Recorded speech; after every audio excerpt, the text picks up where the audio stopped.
Hello there and welcome to another episode of Cooking with Saul. Now today we're doing something a bit different. I was hoping the weather would be better, but unfortunately it's not. It's been thunder and lightning here. So today I'm doing my what can we call it? My summer pasta. I think that's the best thing to call it, although it's not summer today, never mind. So summer pasta, Saul's summer pasta. So we've got some here. I always do this, don't I? So we've got here some smoked streak of bacon. Got it like that, so it's nice and crispy. What we've got here is using this kind of pasta, okay, farfalle. So it's the ribboned pasta, which is this here, and that's what you're looking at, that there. That's it. That's the kind of pasta we're using today. So we have our ingredient. I'm not showing you all the ingredients because one of them is a secret, and the reason why it's a secret is because it's my recipe. Sorry, it changes the texture and the flavour of this dish. I'm not sharing that with anyone. It's my recipe, my secret. So we've got us pasta in there. We need to add pepper. Fair bit of pepper because there's a fair bit of pasta. Okay, I'm going to mix that in like so. I'm not going to bore you with boiling the pasta, so I've already boiled it and cooked it. As we're boiling this, there was olive oil. I don't use salt. There's a reason for that. I'll explain it as we go on. Using tuna with brine, it's important you use brine. Okay, don't use the one with spring water or any other ingredients. It is important you use brine because you do want that saltiness with it. So we're going to put in the tuna like so. Now I've got 2 tins, but I'm only using 1 tin at one time. I'll explain that to you in just a second when I've got all this out.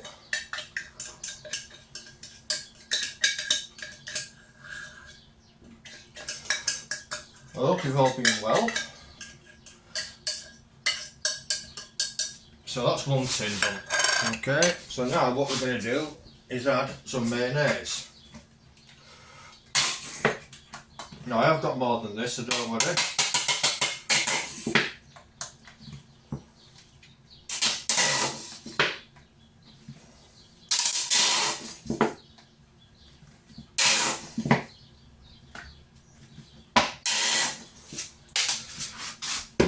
Fortunately, I came prepared.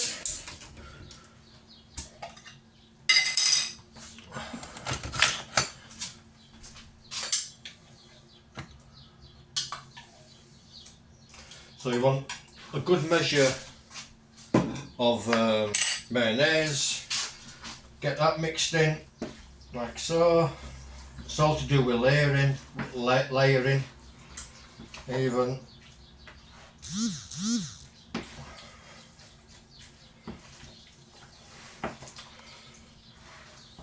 Now you don't want to put loads and loads in because we're going to be putting in some more later. So as you're mixing it around, the tuna is going to grab on to that ribboned pasta. So just give it a good mix. Make sure there's plenty. It's all coated in mayonnaise.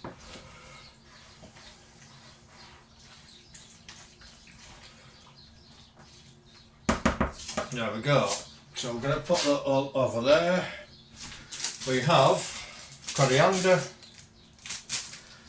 and we've got chives. We've also got parmesan shavings, and that's why we're not using salt, because this is very salty, and that and the brine in the tuna will give you the salt you need. There's also salt in the bacon, so that's why we're not adding salt to it, because otherwise it's just going to be too salty and it's going to ruin the dish. Hence why the pepper, because it complements the salt.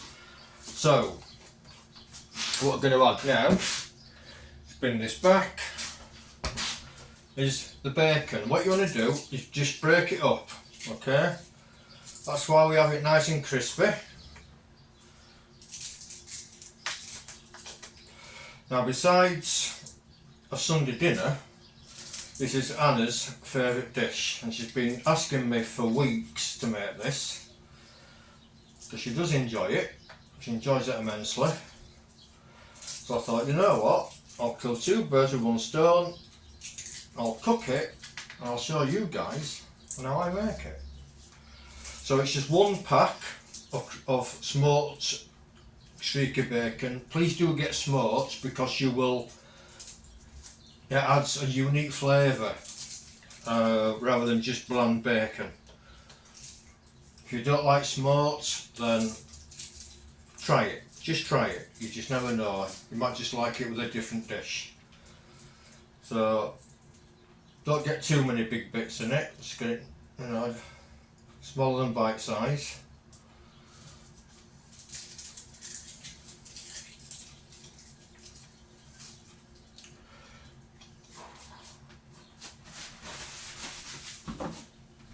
So what you're going to do then is mix that in.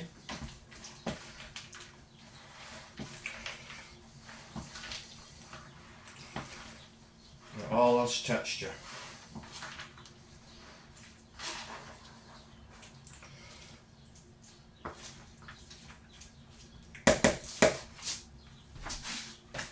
So now we're going to open the coriander.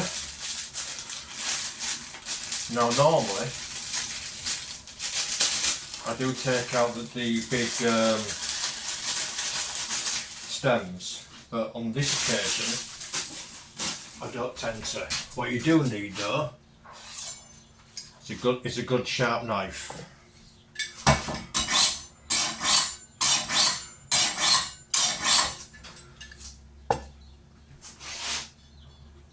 That's nice and sharp.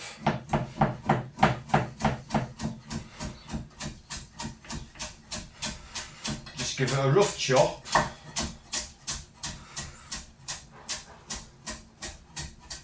If there's any really thick stems like that, then take them out if you can see them.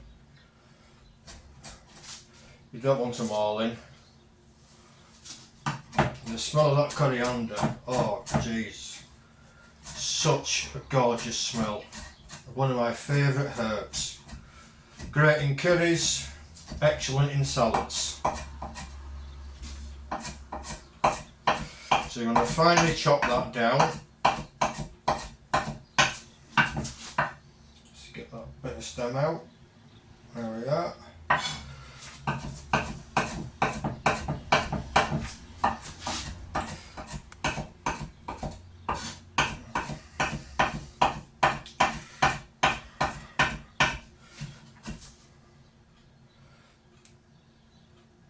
If you do find some thick pieces, take them out, doesn't matter, or leave them in. And there we go.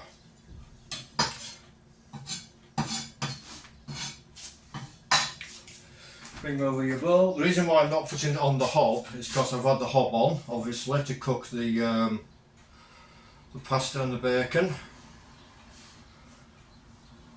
And sprinkle it around.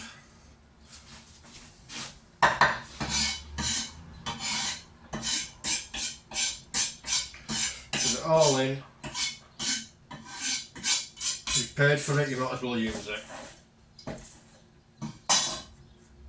And there you go. So that's your coriander in. So again, give it another stir. Like I say, it's all to do with layering. Layering. I don't know what's wrong with my voice today.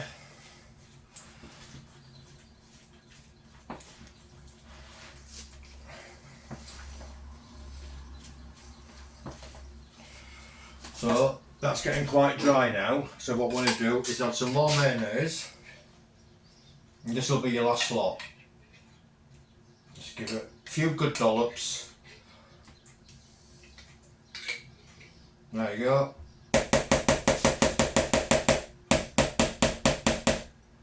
That should be enough.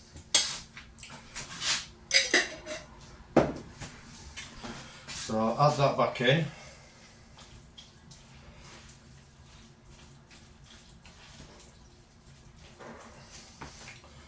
So what we're going to do now is make sure it's all stirred in, get all that mayonnaise worked into your pasta. It'll just take a while, well not too long but. Now, when you boil pasta, like dry pasta like this, you get what's left in the water. Now that is pure starch. Now there's two things you can do with that starch. You can throw it away, that's one thing you can do with it, or you can keep it and freeze it. The reason why I'm saying that is because that starch is pure liquid gold. And because it's starch, it's a natural thickener. And you can use it for soups, sauces, gravy.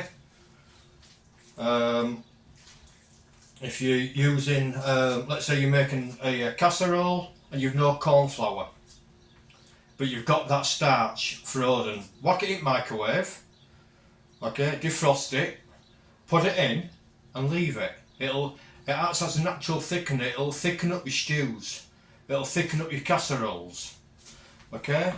So you don't always have to use corn flour, because the problem with using corn flour is you've got to cook out the flour. If you don't cook out the flour enough, you're not tasting what you want to eat. All you're tasting is flour. So there's a top tip for you. And I do like to give you top tips, as you know. So what we're going to do now, that's what I forgot to do, is add the lit in the tuna. So try and break it up a little, a lot. Get those flakes in.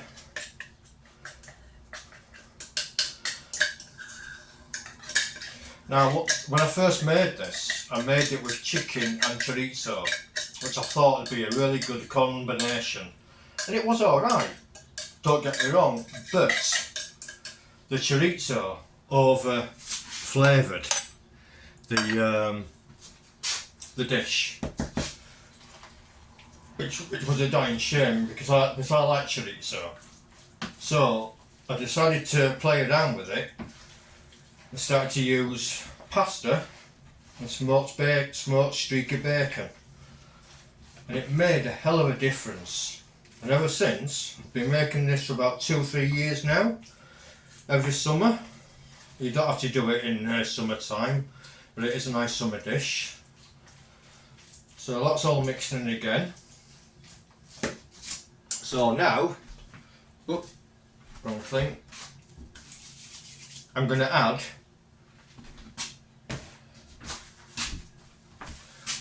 the secret ingredient. So unfortunately you're not going to see this. I do apologise, but every good cook always keeps a secret. So bear with me. So that's the secret ingredient mixed in.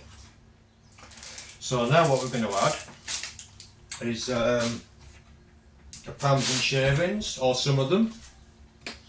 Now the ingredient I've used, I'm not going to say what it is, so don't bother asking.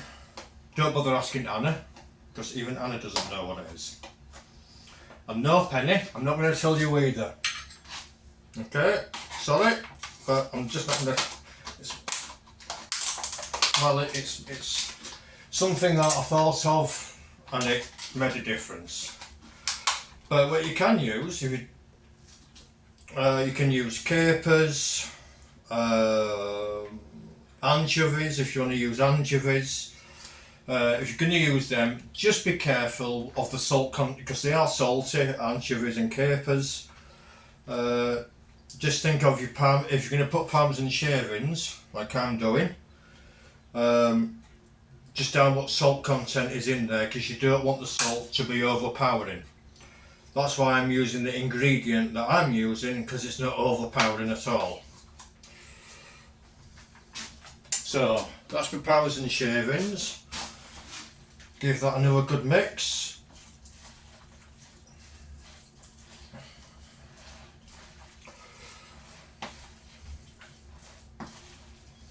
And then we're going to add the chives.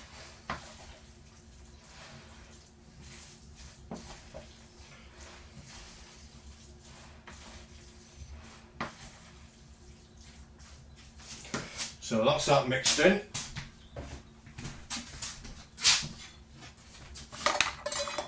I'm going to just get some kitchen towel.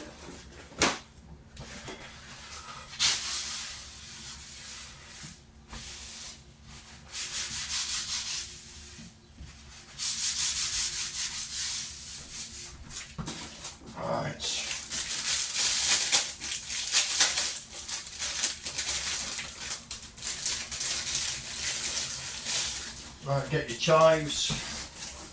You can use garlic chives if you want to use garlic chives, but I'm just using normal chives, just your normal everyday.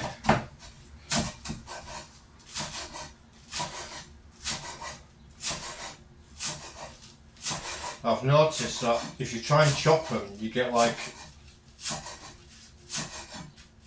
long trains of them where they've not been cut properly. So what I tend to do is like sew it down, move it across. Oh, that's a loose one. Move it across and then you know that they're being cut.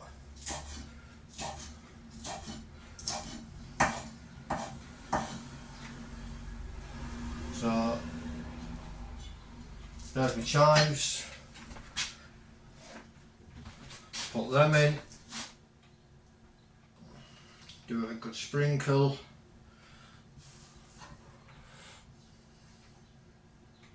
Right, leave them there. Okay, just make room. Just leave a small handful behind, because they're going to be used for like your decoration. Give it another mix.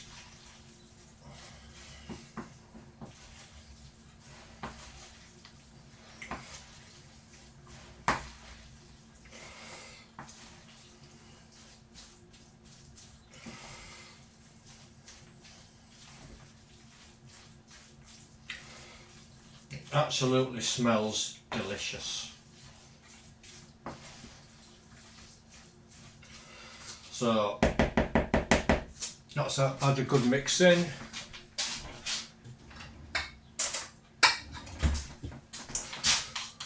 Get it all off your spoon. You paid for it, there's no point wasting it.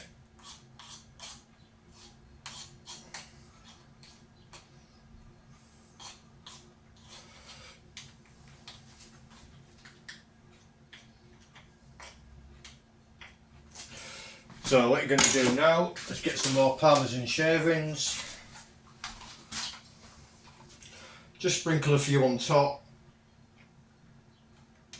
Doesn't matter if they all don't break, makes no difference.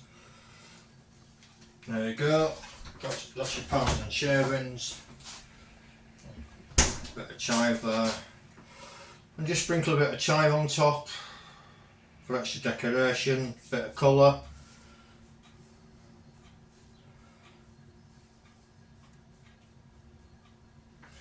And that's it. Saul's summer pasta. Put it in the fridge. Serve it nice and cold. Nice bottle of wine. White, obviously. And there you go. Saul's summer pasta. Thank you for watching. We'll do something nice again. And cheerio.